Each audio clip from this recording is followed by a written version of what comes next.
Okay, ladies and gentlemen, friends of the Bermuda Rowing Association, welcome. This is a huge day for the rowers, huge day for Bermuda athletes generally. It's our great pleasure and privilege to welcome Sir Stephen Redgrave to Bermuda Rowing and back to Bermuda. He loved it so much last time, he and his friends will come back to enjoy it for another week. I'm grateful to our officers, captains, Willie Forbes, our Vice President and Director. We have Anne Perrin, Chief Director. Thank you. We've got Louise Park, Ladies Captain.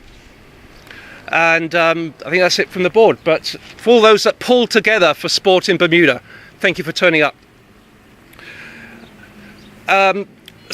We have Minister TREVOR MONIZ here. We're very honoured that the Minister can give us his time today. The Minister looks after all of the sporting harbour in the buildings and the facility that we use as well. So we're very grateful for your efforts on our behalf, and thank you for coming. So members of and supporters of the Rowing Association, unfortunately, I call him our first Olympic rower for Bermuda. Couldn't make it today, Jim Butterfield. He is our first because, of course, we are going to have others. And we're here to inspire that. So Stephen, I know, is definitely here to inspire that. We're a small country, but it doesn't mean to say we can play large. So let's go for that. We will be at the Olympics. Bermuda Rowing Association has been here for 9 years now, but that's only in its modern form in these slim carbon fibre boats. Rowing has formed part of Bermuda's heritage since day one. The Sea Venture wrecked on the reefs, miles out to sea. The only way they could get to the island and save themselves from the Sea Venture wreck was to row here.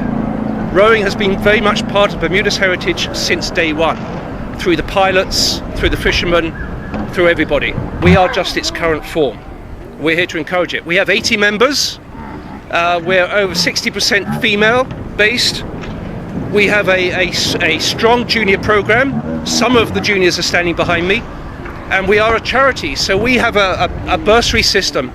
If any junior shows the right mettle, but cannot perhaps row as much as they would like to, we have sponsors who sponsor the bursary program. So there is a no cost to any junior who would like to row and shows the right mettle.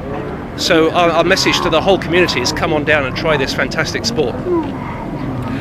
And overseas, we have our two world champions, Shelley Pearson, who is junior world champion, and Brian Motier, who was double masters world champion a couple of years ago. They're training off Ireland, couldn't make it today. Special mention today has to go to one of our juniors. We have two sisters rowing. We have Olivia and Maddie Moore.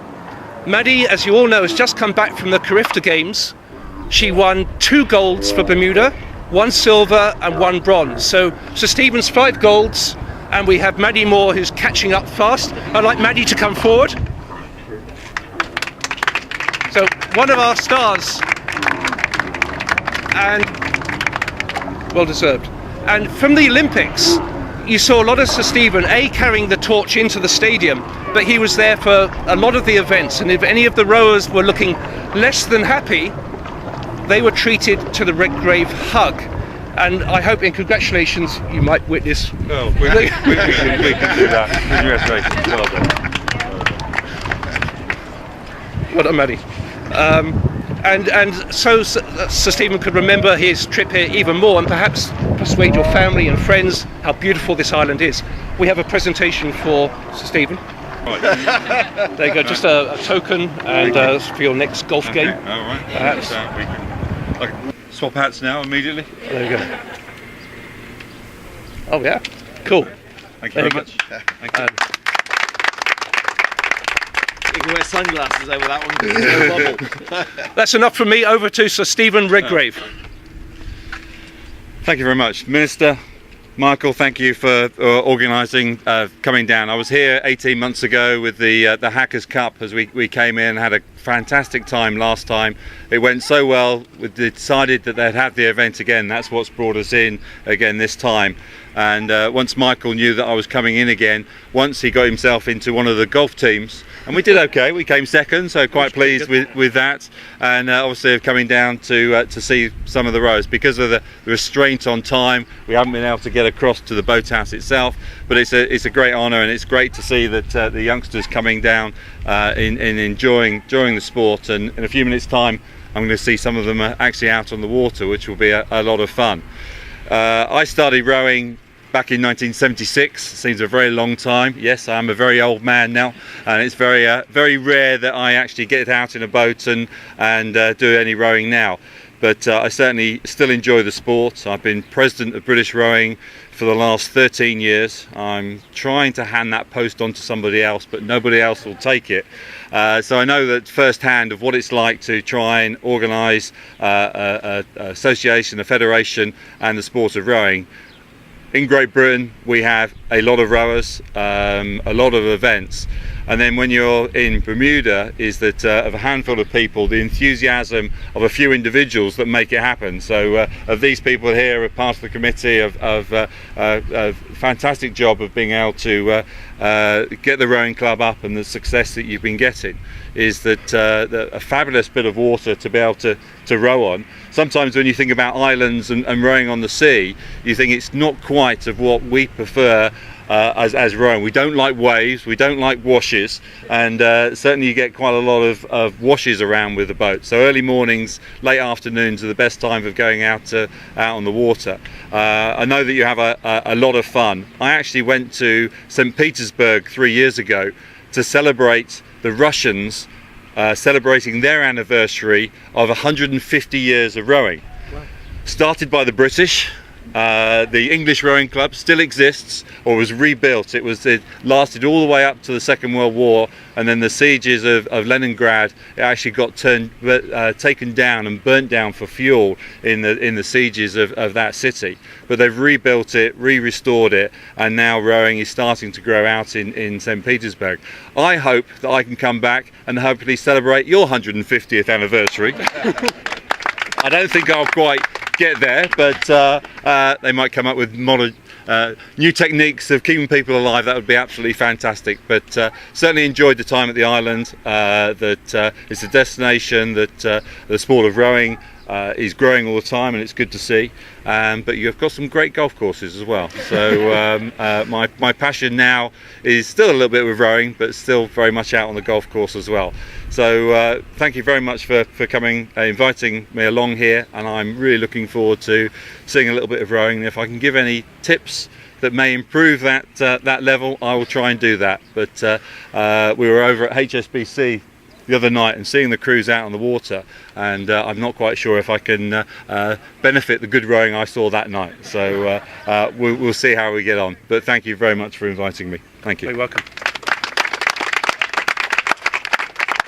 I'd just like to say it's a great pleasure to be here today. I've had the pleasure of meeting Michael SWAIN before, not Sir Stephen before. It's a great pleasure to meet Sir Stephen and all his to congratulate him on his wonderful accomplishments and his very hard work. So it's all well deserved.